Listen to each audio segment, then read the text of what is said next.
காலையில எல்லோருக்கும் வணக்கம். திருவண்ணாமலையுடைய பொறுப்பு அமைச்சருங்கிற முறையில் மாண்புமிகு முதலமைச்சருடைய வழிகாட்டுதல்ல அனைத்து துறை சார்ந்த HODs, அனைத்து டிபார்ட்மெண்ட்டுடைய பிரின்சிபல் செக்ரட்டரிஸ், முக்கியமாக ஹைவேஸ் அண்ட் PWD, அப்புறம் மாவட்ட ஆட்சியாளர் அவர்கள், காவல்துறை கண்காணிப்பாளர், எல்லா DSPs எல்லாரும் சேர்ந்த ஒட்டுமொத்த நிர்வாக குழுவும் இன்னைக்கு மீட்டிங் வந்து ரொம்ப ஒரு லாங் டிஸ்கஷன் போச்சு. நீங்களே பார்த்திருப்பீங்க. அதுல குறிப்பா திருவண்ணாமலையில் தமிழ்நாட்டில் அதிகமாக பக்தர்கள் வரக்கூடிய கிட்டத்தட்ட பௌர்ணமி அன்னைக்கு 5 லட்சத்திலிருந்து 10 லட்சம் பேர், அதற்கப்புறம் கார்த்திகை மாசத்துல கிட்டத்தட்ட 25 லட்சம் பேர். இது வந்து இன்னும் இன்க்ரீஸ் ஆகுமே தவிர டிக்ரீஸ் ஆக போறதில்ல.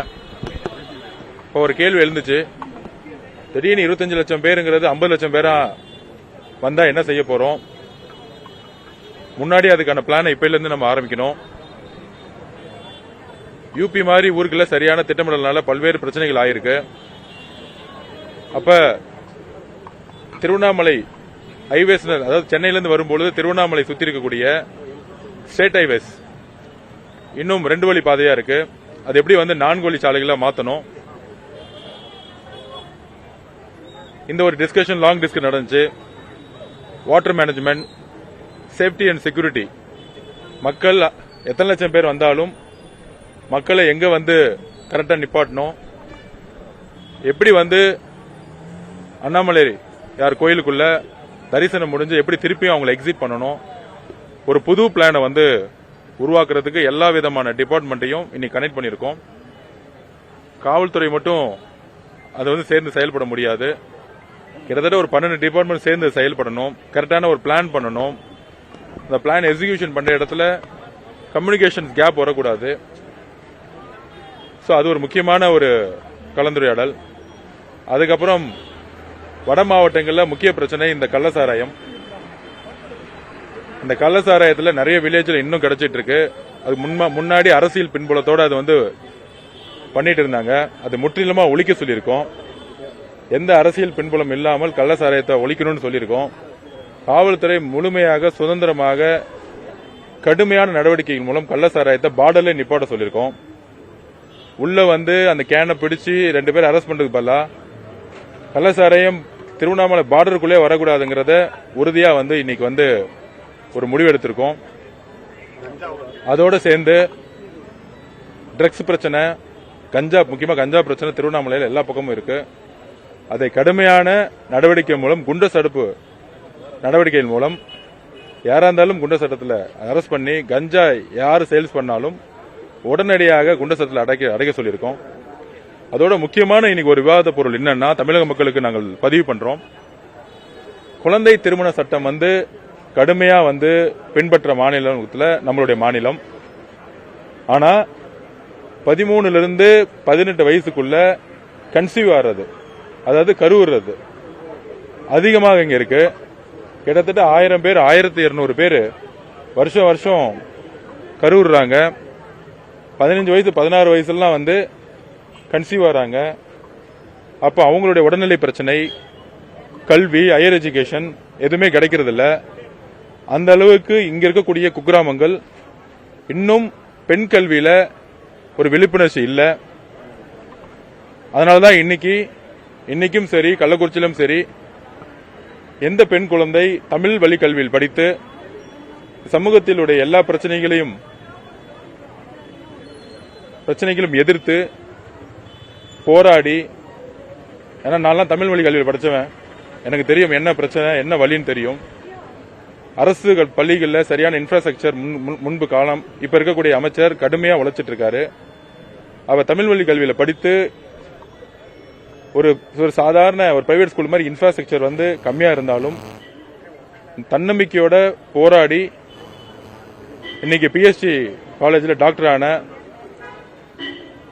இங்க இருக்கக்கூடிய சகோதரி ஆகட்டும், கள்ளக்குறிச்சியில் ராஜேஸ்வரி ஆகட்டும், நவீனா ஆகட்டும், இந்த மாதிரி ஒரு முன்னுதாரணங்களை அவங்களோட அவங்க வீட்டுக்குள்ள போய் அவங்களுக்கான ஒரு அங்கீகாரத்தையும் பாராட்டையும் கொடுத்து இங்க இருக்கக்கூடிய ஒவ்வொரு பெண் குழந்தைகள்ட்டையும் நம்மளும் படிச்சா ஒரு டாக்டர் ஆகலாம், ஒரு IAS ஆகலாம் அப்படிங்கிற ஒரு உறுதிமொழியை முக்கியமாக வட மாவட்டத்தில் இருக்கக்கூடிய பெண் குழந்தைகளுக்கு கொடுக்கணும்.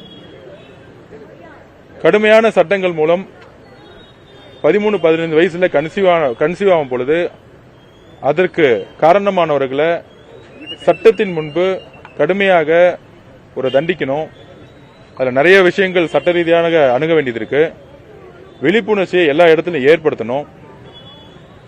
14 வயசுல கன்சீவ் ஆயிட்டு குழந்தை பிறக்கும் பொழுது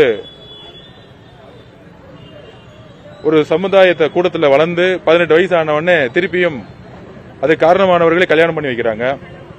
சோ பெண்ணுக்கான திருமண முடிவுங்கிறது ஒரு பெண்ணால எடுக்க முடியாத ஒரு சூழ்நிலை இன்றைக்கும் இருந்துகிட்டு இருக்கு. சோ இதற்கு கடுமையாக கல்வியை எல்லா இடத்துலையும் கொண்டு போகணும்.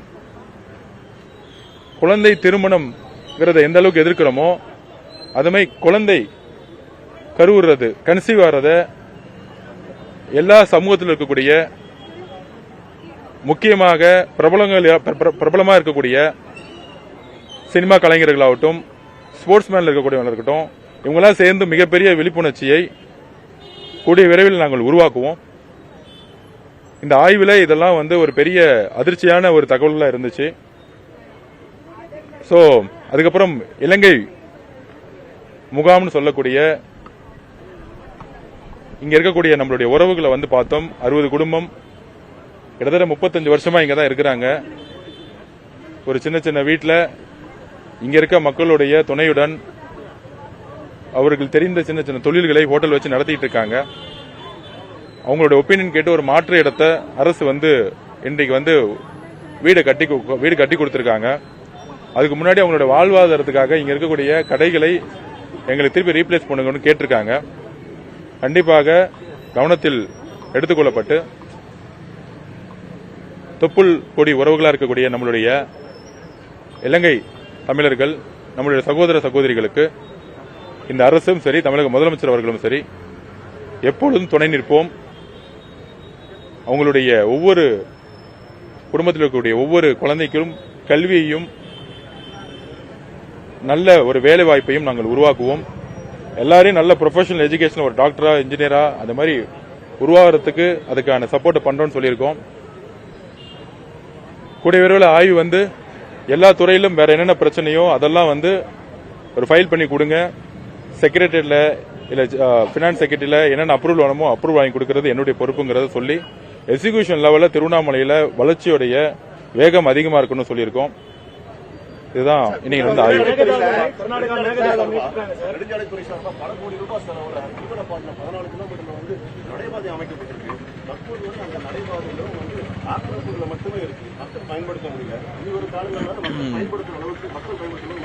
எல்லா ஆக்கிரமிப்புகளும் ஒரு அரசியலுடைய அழுத்தத்தில் தான் ஆக்கிரமிப்புகள் பண்ணப்பட்டுச்சு. கூட விரைவில் எல்லா ஆக்கிரமிப்புகளும் அகற்றப்படும். 25 லட்சம் பேர் வந்தாலும் சரி, 30 லட்சம் பேர் வந்தாலும் சரி, அதுக்கேற்ற மாதிரி இதை நம்ம கரெக்டா நம்ம டிசைன் பண்ணணும். அதற்கான பணிகளை இப்பையிலிருந்தே நம்ம ஆரம்பிச்சிருக்கோம். ஏதோ ஒரு மாசத்துக்கு முன்னாடி நம்ம ஆய்வு மேற்கொள்வதோட முன்கள ஆய்வுன்னு சொல்லுவோம். அந்த ஆய்வை இப்பயே நாங்க சொல்லியிருக்கோம். இதுக்கு செப்பரேட்டா பட்ஜெட்டை ஒதுக்கணும். அதாவது வேளாங்கண்ணி, திருச்செந்தூர் இந்த மாதிரி இருக்க கோயில்கள்ல வரக்கூடிய இந்த மாதிரி இருக்கக்கூடியதுக்கு இன்னொரு செப்பரேட்டா ஒரு பிளான் பண்ணணும். இப்ப தமிழ்நாட்டிலேயே எனக்கு தெரிஞ்ச அளவுக்கு அதிகமான பக்தர்களுடைய வருகை திருவண்ணாமலையில இருக்க போது அதுதான் லேட்டஸ்ட் சர்வே சொல்லுது. அப்ப இதுக்குன்னு தனியா ஒரு செப்பரேட் பிளான் அண்ட் ஒரு பிளானிங் அண்ட் எக்ஸிகியூஷன்ஸை கரெக்டா பண்ணணும். அது தனியா பட்ஜெட்லாம் அலாட் பண்ணணும். ஏன்னா மக்களுடைய சேஃப்டி செக்யூரிட்டிங்கிறது முக்கியமான ஒரு விஷயங்கிறத நாங்க பதிவு பண்ணிக்கிறோம். இல்லாம இருக்கு விளையாட்டுத்துறையில பாத்தீங்கன்னா வில்வித்தை இது போன்ற முக்கியமான விளையாட்டுகள்லாம் இல்லாம இருக்கு. அதை ஊக்கப்படுத்துறதுக்கு எடுத்துட்டு வர முடியுமா விளையாட்டுத்துறையில? இல்ல இன்னைக்கு காலையில ஸ்டேடியத்துல நல்லா விசிட் பண்ணோம். ஸ்போர்ட்ஸ் ஹாஸ்டல் கேர்ள்ஸ் மட்டும் தான் இருக்காங்க. அதுவே நிறைய கிரவுண்ட்ல இன்னும் அப்டேட் பண்ணாம இருக்கு. பழைய ஸ்டைல்ல இருக்கு. 30 வருஷத்துக்கு முன்னாடி எப்படி இருந்துச்சு அது மாதிரி இருக்கு. அதுல ஆர்ச்சரி, அதுக்கப்புறம் நிறைய விளையாட்டுகள் இல்ல. இங்க ஃபுட்பால் இல்ல, அதுக்கப்புறம் வந்து பாக்ஸிங் இன்னும் கொண்டு வரல. ஆக்சுவலா மால்கம் இந்த எல்லா இடத்துலயும் கொண்டு வரல. சோ இந்த மாதிரி நிறைய கேம்ஸ் இந்த இடத்துல இந்த மண் சார்ந்து என்னென்ன விளையாடுவாங்களோ அதுக்கான ஹாஸ்டலையும் அதுக்கான இன்ஃப்ராஸ்ட்ரக்சரையும் புதிய கிரவுண்டுகளையும் உருவாக்குறதுக்கு பிளான் பண்ணிட்டு இருக்கோம். திருவண்ணாமலை மட்டும் இல்ல, திருவண்ணாமலை சுத்தி இருக்கக்கூடிய எல்லா சட்டமன்ற தொகுதிகளிலும் இது வந்து எப்படி வந்து நடைமுறைப்படுத்தணுங்கிறத சொல்லியிருக்கோம். நாங்க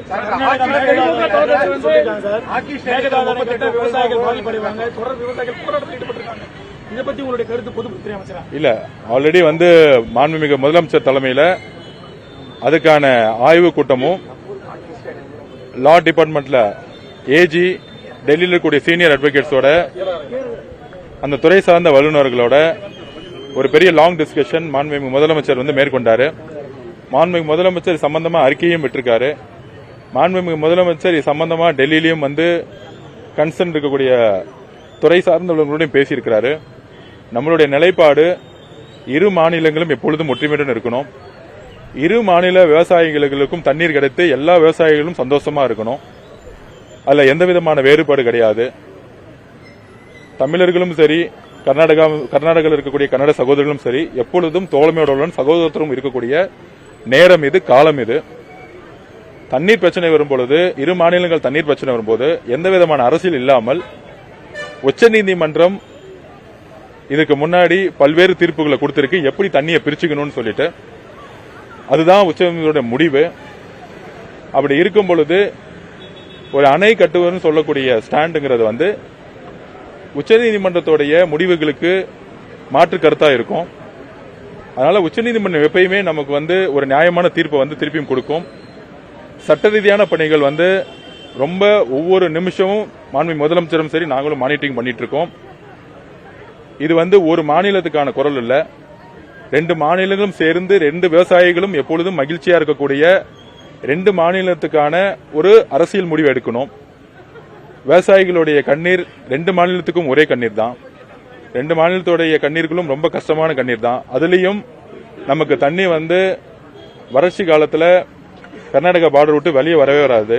நம்மளுடைய டெல்டா விவசாயிகளாகட்டும் ரொம்ப ரொம்ப கடினப்பட்டு ஒவ்வொரு நாளும் வாழ்க்கையை வாழ்ந்துட்டு இருக்காங்க. கண்டிப்பாக மாநில உரிமையை எப்பொழுதும் தமிழக வெற்றி கழகமும் சரி, மாண்புமிகு முதலமைச்சரும் சரி நாங்களும் விட்டுக் கொடுக்க மாட்டோம். இதுக்காக சட்ட ரீதியாக போராடிட்டு இருக்கோம்.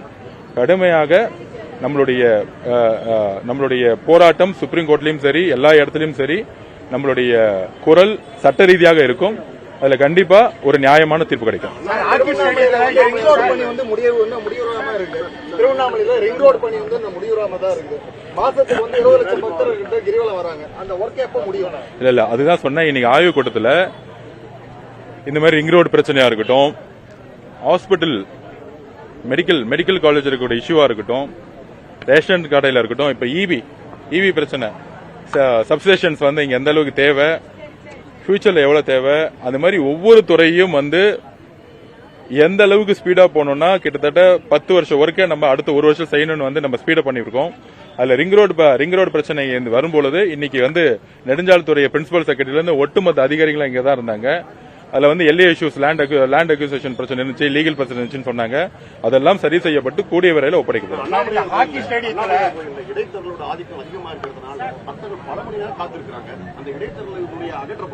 இல்ல கண்டிப்பாக இந்து அறநிலையத்துறை அமைச்சர் என்னுடைய சகோதரர் ரமேஷ் அவர்கள் சிறப்பா பயணிச்சுட்டு இருக்காரு. நேற்று கூட பழனியில பாத்திருப்பீங்க, லைன்ல நின்று மக்கள் என்ன கஷ்டப்படுறான்னு அவரே பார்த்துட்டு இருக்காரு. கூடிய விரைவில் நெக்ஸ்ட் விசிட்ல வரும்போது அவரோட சேர்ந்து நானும் வருவேன். அவர் வரும்பொழுது நாங்க 2 பேரும் சேர்ந்து போகணுங்கிறது ஒரு விருப்பம். அப்ப பக்தர்கள் குறைகளை வந்து கண்டிப்பா அவரை வச்சுக்கிட்டே வந்து சரி செய்ய முடியுங்கிற நம்பிக்கை எல்லோருக்கும் இருக்கிறது. மாண்புமிகு முதலமைச்சரும் அதான் சொல்லியிருக்காரு. அவர் இன்னைக்கு இன்னொரு துறை சார்ந்த அலுவலில் பிஸியா இருக்கனால நீங்க வர முடியல. அதனால நெக்ஸ்ட் விசிட் இன்னும் ஒரு 20 நாள் வரும். அன்னைக்கு அண்ணாமலை கோயிலில் நானும் அவரும் ஒன்றா சென்று இதுக்கான பணிகளை நாங்கள் மேற்கொள்வோம்.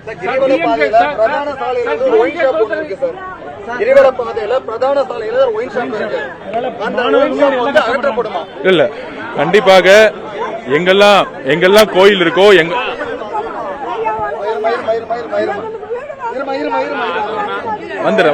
வந்துடும். கண்டிப்பாக பள்ளிகள் பக்கம் கோயில் பக்கம் ஒயின் ஷாப் இருக்கக்கூடாதுன்னு சொல்லியிருக்கோம்.